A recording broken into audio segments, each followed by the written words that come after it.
followed by an actual return to the land, to the good earth and a more productive lifestyle. It's a trend which, you'd think, ought to be encouraged, especially among the young. But is it being encouraged? What sort of reception awaits the young idealist in the countryside? Gillian McGregor reports from Golden Bay. Half an hour's drive out of Takaka Township, most of the time spent negotiating a steep climb up a track, recommended as four-wheel drive access only, and you finally arrive at one of the few pieces of bush left on the foothills of the Pikiki-Runa range. This is land leased from the Crown by Warren Hoy, present occupation, a possum trapper. His wife Lynn, a spinner and weaver, and a couple of friends. It's a 30-hectare block which they're negotiating to buy outright from the Crown. Warren and Lynn have lived in the Golden Bay district for 18 months, and in that time they've had spells of working and unemployment. Now, with land of their own, they've got big plans for it. I hope to plant walnuts and almonds along this section here and then down along and on the flat area down there. Underneath the trees we'll be running sheep, what is known as two-tier agriculture. We want to run a small flock of sheep for high quality spinning wool, with my wife doing the spinning and weaving. The other thing we're going to do is quite a few hives of bees. We're fortunate to have beech, which produces honeydew, and prolific rata, and we also need the bees for cross-pollination of the nut trees. Now this is a plan that you've got on land which hasn't been productive before. That's right, yes. Is it going to take you long to do it? To get the trees planted, the main priority is my shelter belt, which I won't be able to plant a lot of the nut trees for 2 to 3 years until adequate shelter belt is given from the south. I have plenty of shelter from the west. But the rest of it should be established within 5 years, I hope. It won't be producing highly for 7 or 8, maybe 10 years. Our main priority really is to have a house to live in. At the moment we're living in temporary quarters, and this just isn't up to standard as far as we're concerned, or the council. And we want a house to live in legally so that we can really get stuck in and develop this piece of land. I mean, we have to live on the land to develop it properly. I want to have my own walnut nursery to start my own trees. I can't do that from anywhere else other than on our own piece of land. Sounds reasonable, doesn't it? If a lot of work. But, and here's the catch. The Hoys own only 30 hectares of land. That's about just over 82 acres. 18 months ago, the Golden Bay County Council decided to change their town planning code, and now you cannot build a house on the land that you own unless you have more than 50 hectares.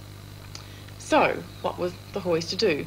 They made an application to the Golden Bay County Council for a specified departure. That's a chance for them to in fact convince the county that their plan was a good one.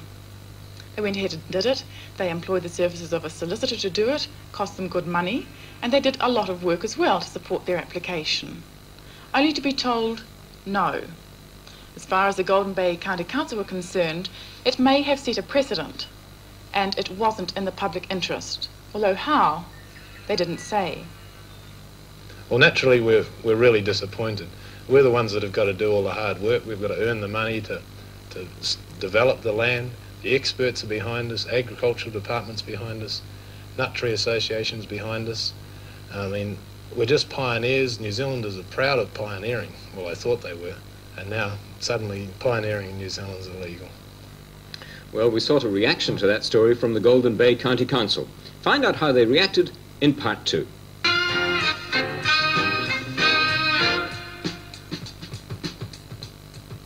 Yes. Well, welcome back to Fair Go and to the Golden Bay County Council's reaction to our invitation to appear on the programme. That invitation was directed to Mr. Harry Riley, the Council Chairman of the Town Planning Committee. Initially, Mr. Riley agreed to come, but we later had a call from the County Clerk, Mr. Mary Johnson, who told us that Mr. Riley couldn't come because no one could make a statement on behalf of the Council without full Council consent. No one, that is, except Mr. Johnson, who has supplied us with just such a statement. Well, not so much a statement as a short novel, based, we understand, on the minutes of previous council meetings and correspondence. The main points of the statement are that Mr. Hoy has recourse under the Town and County Planning Act to appeal the council's decision, that Mr. Hoy intends to do so, and that the matter is there for sub judice. In the meantime, the council, we understand, won't be demolishing Mr. Hoy's dwelling. Mike Camp, I'd just like to ask you in general terms whether it would have done anyone any harm if the council had sent someone along here tonight. I'm sure public people always feel in this situation that it's infuriating not to be able to find out just why a decision was made, and it's hard to imagine why they couldn't have talked about what they did. On the other hand, you can imagine the council itself, knowing that an appeal is likely to come, not wanting to prejudice the situation. And you, at any rate, Warren Hoy, one wonders whether you haven't jumped the gun a little bit. They say there's an appeal, there's a possibility. Why not wait and see what comes out of an appeal?